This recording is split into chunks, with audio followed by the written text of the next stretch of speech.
Louis Max, Grind and Pivot. Here's the final part of Brett Eidman. One man, 1 million flavors. Does he have the next big thing? Take a listen. Peace. Stand clear of the closing doors, please.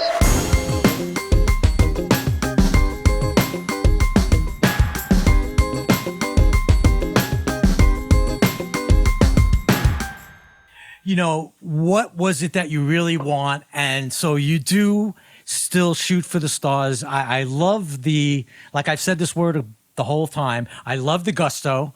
And you got another classic cooking. And when I say classic, I mean, John showed this to me, or he told me, he gave me a link, and I just said, I didn't know you. And I had seen a lot of your stuff, and I go, this is, forget the fact that, the invention is one thing. We'll talk about that. But this is so you. Now, and this is so you after talking to you about this. This is like, how so? I don't How know. so? It's just because, again, it's the guy, the late night, the television, the Ron Popeil, the guy hawking something, but just the delivery. But it's a good, it's almost the guy at the convention with the mop. You know, which right. But sell, really trying to sell something legitimate, and I think you believe legitimately. It's a decent mop. Yeah, and it's a decent mop. It's a decent mop, exactly. Mop. So, how did you tell me how you came up with this? Let's tell us what the invention is, and how did you come up with it? And it's like a 180 to me. And where the hell does this come from? Where did this come from? Well, I'll start where it comes from first. In 2015, I get a letter on my desk. My parents were in the insurance business. Okay, hold on. Good. Yeah. So now you could tell what you've neglected to tell us, that your folks are in the insurance business. Commercial? Right. Commercial, personal, okay. All kinds of I have my insurance. broker's license, but I let it run out. So I know what that's like. That's a very exciting, sexy business. Absolutely. Get laid all the time. But so my parents started this business, 50 some odd years ago, whatever. And they owned it. Mm-hmm. And then they just gave it to me, my brother, and my sister. Mm-hmm.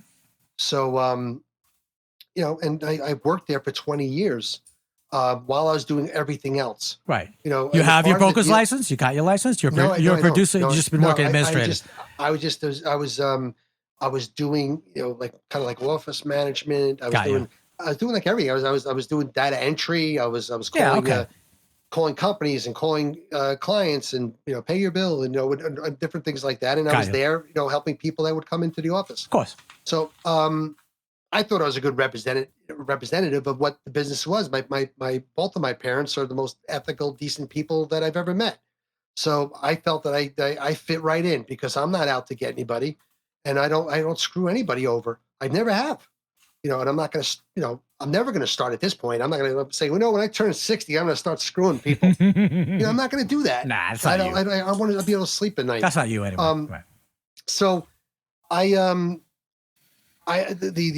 office that I was working in, also my parents at some point gave the business to me, my brother, and my sister. Sure. It's ours. So I became an owner. My brother's an owner, my sister's an owner. Mm-hmm. And then I was working there when my dad was there. And then during that time, my dad did die in 2006. And I still worked there. And the place started to become very toxic and really, really bad. And it was very hurtful to see what was going on. And it was, even after my dad got, my mom was still working there, and she had to deal with this. And it was terrible. It was just really terrible. And so I said to them, like I said, we should get, some mediation in here. We should try to make this better.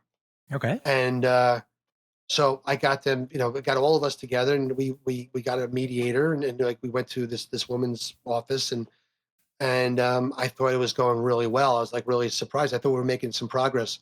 So they left, the next day in the office, nobody's even talking about it. And I set up another appointment, and we go, and I'm like, wow, this is really moving along. Right. So they were you thought they were willing to be part of whatever it was to try to work everything Make things out. better. Make them better, right? Because nobody was changing my seed. Nobody's like, if you don't want to deal with me, or if you don't want to be, be part of my family, or be a friend or anything, like, put me somewhere else. Right. Throw me in the back. Throw me like let's try to work this out. Right. We're family, for Christ's sake. Absolutely, 100%. Work this out. 100%. So the second time, like my sister's talking to my mom, what she hasn't done in years. She still hasn't done in years. Why? I have no clue. She doesn't tell anybody. Okay. So she obviously doesn't want to fix it. No. So then after the second time we met with the woman that was going to try to patch things up, my brother comes to me and says, "This is bullshit." He says, "I'm not going anymore. This is not doing anything." I said, "Wait a minute, not doing anything. We've gone twice." Yeah, it takes time. Yeah, takes time. Takes time. This is bullshit. You're the one with the problems. Basically, he was saying to me. Mhm. And then my sister says, "Yeah, I'm not going again either." I was like, "Why?" And he said, "Oh, this is not the right person for us." I said, "Well, let's get another person if you want to. I'm open for that." Sure. No, forget it. No, we're not going. So I was like, "Well, I guess everything's going to remain toxic, and it's going to be." So I have to figure out a way to really ignore them and just do my job and get the hell out of there. Right. And it became really, I hated going to work because of that toxic. I used to think like, oh, the insurance business sucks. No, the insurance business does not suck. It's the people that I was working with that suck. And I've never said this on any show, any radio show or TV. I don't give a shit at this point. Okay. My contract is over with that. Right. There's nothing legal that I can get in trouble with. I'm just being honest with you. No, the insurance business doesn't suck. I mean, it's irregular. It's like every other business. Exactly. It has its ups, it has pros, its cons. Like I said, it's not the sexiest, but that's irrelevant. That has nothing to do with it. It's an office. It's no different than any other office. You go there, you do your work, you go home, Right. It's a good business. My parents did really well in the insurance business. My cousins They did it for so many years. Yeah. And they were ethical. They were great to their whole motto was like, let our family help your family. Right. Let we're in this together. Yeah. That all changed. It became like, like it just got really bad. I gotcha. And I just hated seeing what was going on. Now, so they, and I guess a couple of times I said, well, then, we would get into arguments. I said, well, then just buy me out. Yeah. Okay. And I was really like, that's kind of just thrown that away. I didn't really mean it. Mm-hmm. And they took you up on it. So I got a letter that's saying you're terminated as of, December 30th, 31st of 2015. Wow. And I'm like, wait a minute, I just was fired. I'm like, can they do this? Mm-hmm. So I called up a lawyer and I said, look, I'm in a 3-person partnership. Can I be, do they have a right to fire me? And they said, yeah, you can, 2/3 can outvote the other third. Oh, well. I said, so they can do this. They said, yeah. Then I went to my mom and I said, Mom, can they do this? She says, I don't think they can. I said, well, the lawyer, and we looked on all these papers. There was no provisions that were made that would say that you can't fire me or anything. So I was done. And your mom appealed. Mom did she appeal to that? Did she appeal to them? Oh, she talked Did to you them say and stuff. like They what? didn't What want do to hear it. Interesting. didn't want to hear it. Interesting. And they still don't want to hear it. And you know what?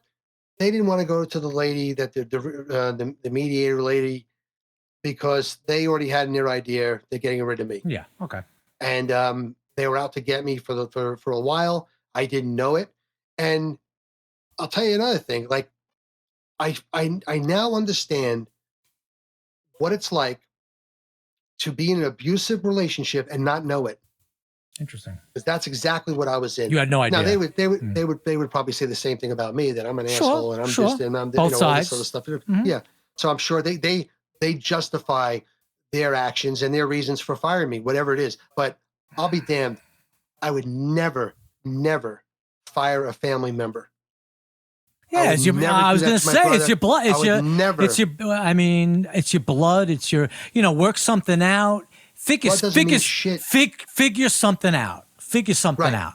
That's all. That's me. Just figure something out. I mean, I know, but unfortunately, I don't know if it had to do with money. I don't know if it had to do what it had to do with, but unfortunately, these things do occur, but they don't make sense to the. Yeah, I mean, like, they don't make sense. How about say to me, like, look, this is the deal, and like, let's work on something, either that or me and Gail. Oh, I'm saying my brothers. We're gonna get together and we're gonna fire you, but we don't want to do that because you're our brother. And Exactly. So what do we need to do to make this right? No, I didn't get that conversation. Exactly. The only thing I got was bullshit, and over and over and over again, and so they broke up the family. Yeah, so I don't talk to them. That's crazy. And, I hope that does work out. I hope that does work out. It might. It might. It never will. Well, let's see. They hurt me really bad. Well, In the pocket, emotionally, everything else. And you know what? Good for them. And I don't wish them any ill. I don't wish them any harm. I hope they're happy now. I hope they feel like they did the right thing, and good for them. Okay. I think they did the wrong thing. I think they did a terrible thing. Obviously. I would never do that to somebody else. Okay, that's good. I'm glad you said that. I don't think So- you had that. So the invention. Yeah. So how did you this just came I get up? fired. You get I'm canned. like, what the hell am I going to do for the rest of my life? I don't have enough money to retire, and I don't want to retire. No, you're not retired. I'm still a young guy. Right. And so what can I do? What do I like to do? Well, I've been an entrepreneur before. Mhm. I was the one owner of this business. I ran my DJ business. I've run a couple of other businesses that were successful. I like running a business. So I said, what can I do? I mean, I'd love to put a product out on the market that is actually useful. I felt like we don't need any more peanut butter. We have Peter Pan, we have Jif, we have Skippy. We have enough peanut butters. So don't put out a peanut butter. Okay. Let's do something that people need and want and would like to have. So what's in the mindset of people? I'm trying to figure out something that I can do to do my own thing and to make things better for people. So I know that the tone of everything was like people were really becoming big time germaphobes, and even at auditions, like the casting people wouldn't even shake your hand anymore. You see people constantly taking their shoes off before they go into somebody's house, and it's like, wow, things have changed. Hold on a second. Can I just bring something up as I'm listening to you? What's so amazing is this is crazy. I'm going to say something. You had that psychologist back in the day, Asian. You had the viral video, Asian. You come out with this invention that you're going to tell us about, and the people take. I mean, you're maybe more, I am Asian. You are, yeah, but you're positive. It's crazy that it all kind of comes together. All right, so you got the new thing. Tell me what it is. So I'm banging my head against the wall, trying to figure out like what the hell am I going to do for the rest of my life, and what would I like to do? And I really was just thinking, and I said, I would love to come out. I think it's so cool that somebody invents something and they get it out on the market, and it becomes successful, and they're helping people with it, and it's not a bad thing. I have no interest in being involved with the cigarette industry or alcohol industry. I want to do something that like makes life better for people, not kill them. So with all these germs and all this stuff going around, I said, man, maybe I can come up with some kind of germ thing, and that would help people get rid of germs. And I walk at this lake, near my house with my wife, and I go home and I take off my shoes, and I'm touching the bottom of my shoe after I just walked in goose shit over at the lake, and I'm like, that there's E. coli in there. There's all kinds of crap. There's all kinds of crap and crap. Who are you telling? Now you're telling this to yourself, obviously, but also Karen. Yeah, and Karen too. also, what is she saying? Yeah, I'm telling it to her. What too, is she saying? What is she saying? She's saying, yeah, it is yeah, go. disgusting, Yeah, she goes. She's with you if you want to go. She's with you. It is disgusting. And I said, what would be really cool is what if somebody like comes into the house and they step on like a wet nap, and they wipe their feet, right, and then they can pull the sheet out, and then they'll have another wet nap, or maybe some kind of chemical that can keep the mat wet for an extended period of time. And so I said, I'm going to try it. I made a prototype, and then I brought it over to one of these biggest wet knife companies in the world. They used to supply, they probably still do, Kentucky Fried Chicken. Remember, you used to get that little thing in there. Of course, of You know, course. they're called Nice Pack. They're around. They're not that far from where I live. So I got an appointment to sit and talk to them about this. So the guy says, "Well, this is a really cool idea." He says, "But your product is not going to work because air is your enemy. It's going to evaporate so quick that it won't stay wet." Hmm. So I said, well, "That's not good." And they said, "Well, unless you want to spend thousands and thousands of dollars on research to see if we can come up with some kind of chemical that can last, but it's not going to work." So the guy says, "Don't. I wouldn't spend the money if I was you." And he said, "I said, all right." So I was like, "All right, well, that idea is dead in the water." And so I'm trying to think of it. There has to be something else. There has to be something else that can get rid of germs. That's not a chemical. And so I'm talking to my son, and I'm telling him my frustration about the product. I said, it's dead. I said, I What does need he say? something. How old's your son? 30s? Yeah. What is he? Yeah. What? I mean, Yeah. okay. So what is he? He wants. So he Obviously, says, he's giving you the benefit of the doubt, but he wants to help you and give you the right Yeah. answer, of course. Great kid. But he's saying, "Dad, he's awesome." what do you?" He says, "Well," he goes, I said, because I'm telling him there has to be something else out there. He says, "Well, my dentist takes his instruments and he puts them under a UV light Yeah, to sterilize them." yeah, And yeah. I'm like, uh-huh. So go to Google, looking up, there's UVA, there's UVB, there's UVC, there's all these different, it's Absolutely. all according to wavelength. And UVC is specifically designed to kill germs. It's germicidal. And UV rays that comes in from the sun usually gets to the earth, but UVC does not make it here. It has a shorter wavelength and or lower wavelength. So, but it does kill germs.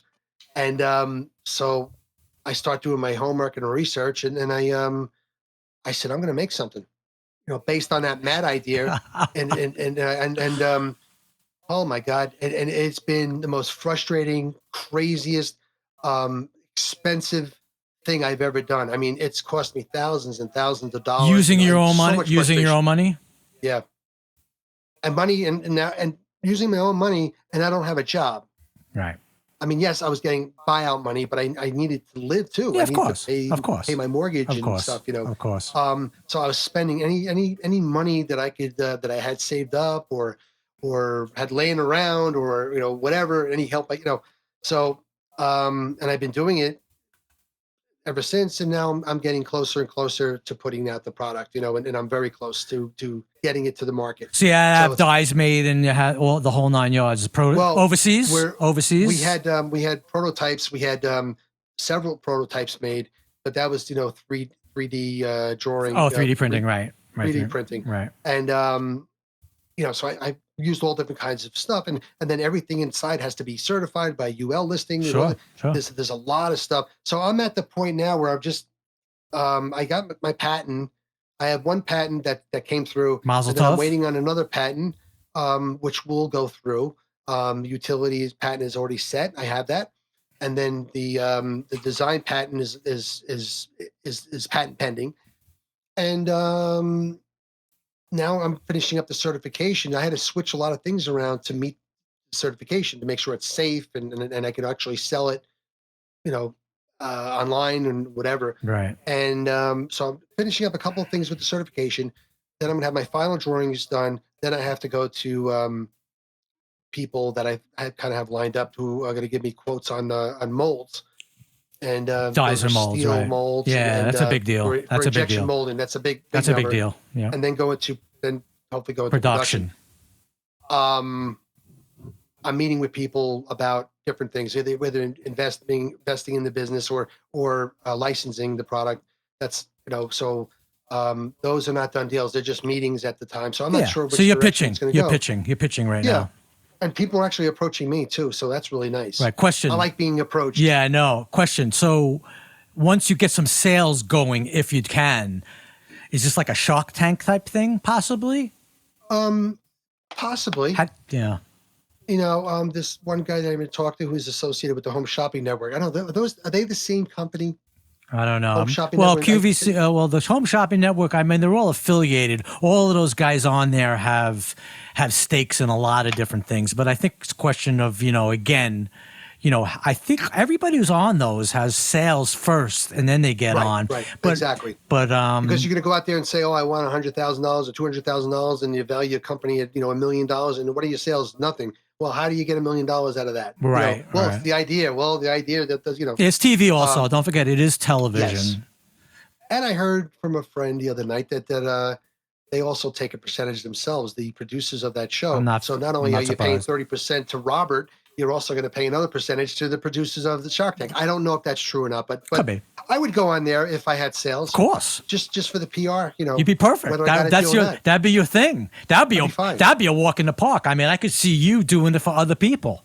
I could Yeah, see and you if I pitching don't for get other a deal- people. I really do. If I don't get a deal, I'll just say, you're dead to me. I'll say it to them first. Exactly. Of course you will. You'll. But yeah, I'd be fine on that show. But you do have to go in there locked and loaded. Oh yeah. And yeah. go in there with the patents are all done. You're already, you already have sales. You got you really have your shit together. Going in there and going, well, I don't have this, I don't have that, and like, all right, we don't want to get involved with this mess. Right. So yeah, I'm open for ideas. I'm open for anybody that's saying something. I'm not one of these people that knows it all. I don't know it all, and I made a lot of mistakes along the way. Mm-hmm.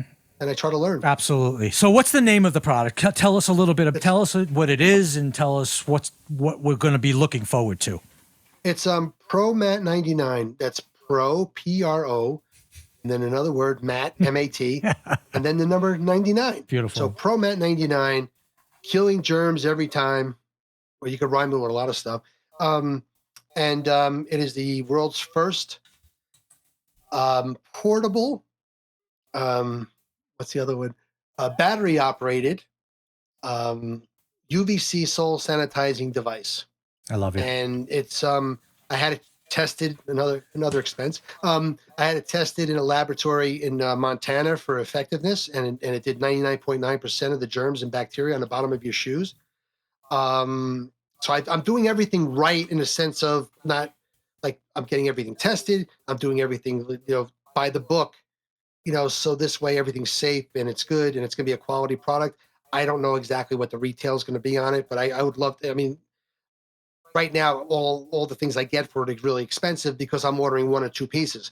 When I start ordering in volume, the price, that's when you make money. Oh yeah, I don't, absolutely. Yeah, absolutely. So then you can get everything cheap. You know it is. You buy 2 T-shirts, it's going to be a lot of money. You buy 100, you get a better deal. Exactly, 100%. So that's your main thing. So right now, that's what's keeping you gassed up, keeping you juiced up, and keeping me frustrated. Keeping you very frustrated. But I think you're comfortable being frustrated because that's your thing.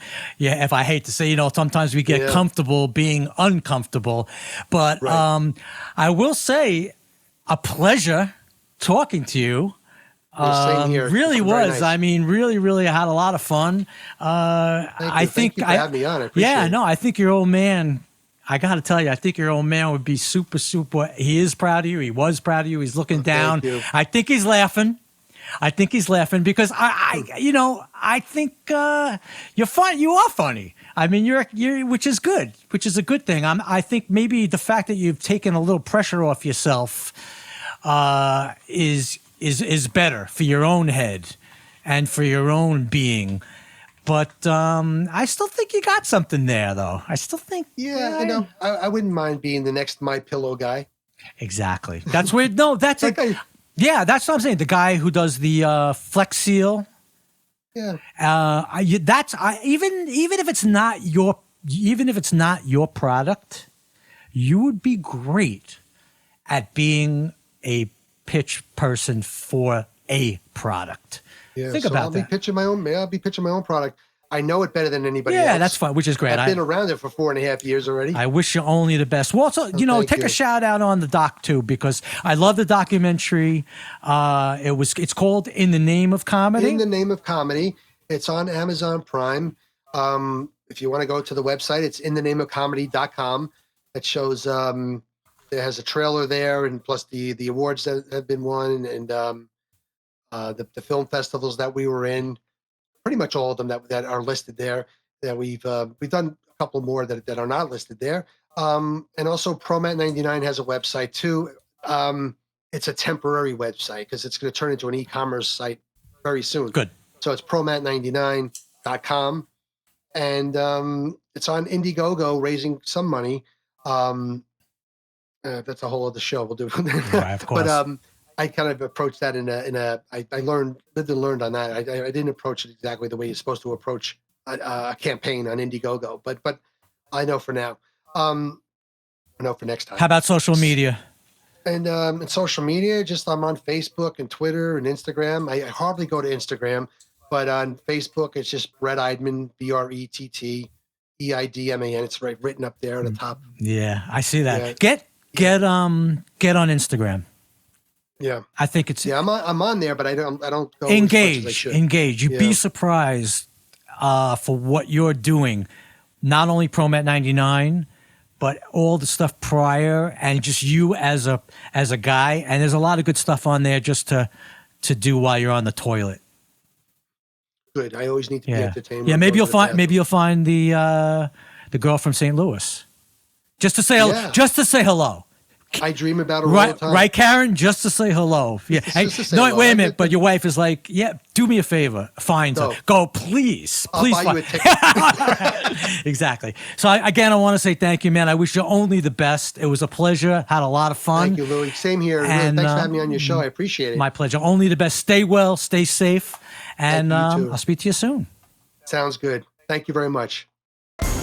Thanks so much for listening. Big shout outs to the crew behind the scenes, John Hart, Ian Lidovich, Russ McMahon, and of course my wife Jill. Don't forget to smash that like button, comment and subscribe, and follow at Grind and Pivot. You already know we appreciate you. Later, son.